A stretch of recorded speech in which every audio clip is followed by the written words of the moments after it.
29 मंदबुद्धि। मंदबुद्धि। विद्यालय में सब उसे मंदबुद्धि कहते थे।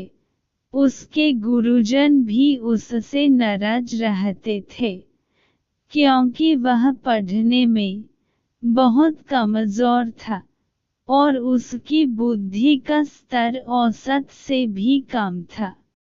कक्षा में उसका प्रदर्शन हमेशा ही खराब रहता था और बच्चे उसका मजाक उड़ाने से कभी नहीं चूकते थे।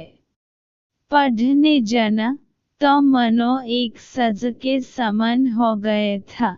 वह जैसे ही कक्षा में घुसता और बच्चे उस पर हंसने लगते, कोई उसे महमूर्ख तो कोई उसे बैलों का राजा कहता, यहाँ तक कि कुछ अध्यापक भी उसका मजाक उड़ाने से बाज नहीं आते।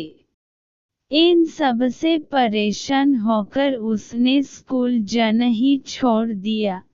अब वह दिन भर इधर उधर भटकता और अपना समय बर्बाद करता। एक दिन इसी तरह कहीं से जा रहा था। घूमते घूमते उसे प्यास लग गई। वह इधर उधर पानी खोजने लगा। अंत में उसे एक कुआं दिखाई दिया। वह वहां गया और कुएं से पानी खींचकर अपनी प्यास बुझाई।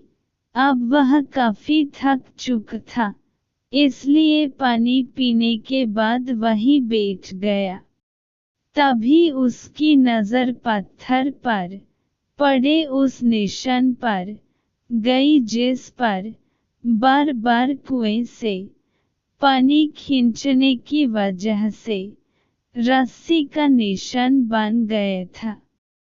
वह मन ही मन सोचने लगा कि जब बार बार पानी खींचने से इतने कठोर पत्थर पर भी रस्सी का निशान पड़ सकता है, तो लगातार मेहनत करने से मुझे भी विद्या आ सकती है। उसने यह बात मन में बैठ ली और फिर से विद्यालय जाना शुरू कर दिया। कुछ दिन तक लोग उसी तरह उसका मजाक उड़ाते रहे, पर धीरे धीरे उसकी लगन देखकर अध्यापकों ने भी उसे सहयोग करना शुरू कर दिया। उसने मन लगाकर अथक परिश्रम किया। कुछ सालों बाद यही विद्यार्थी प्रकांड विद्वान वरदराज के रूप में विख्यात हुआ, जिसने संस्कृत में मुग्धबोध और लघु सिद्धांत कौमुदी जैसे ग्रंथों की रचना की।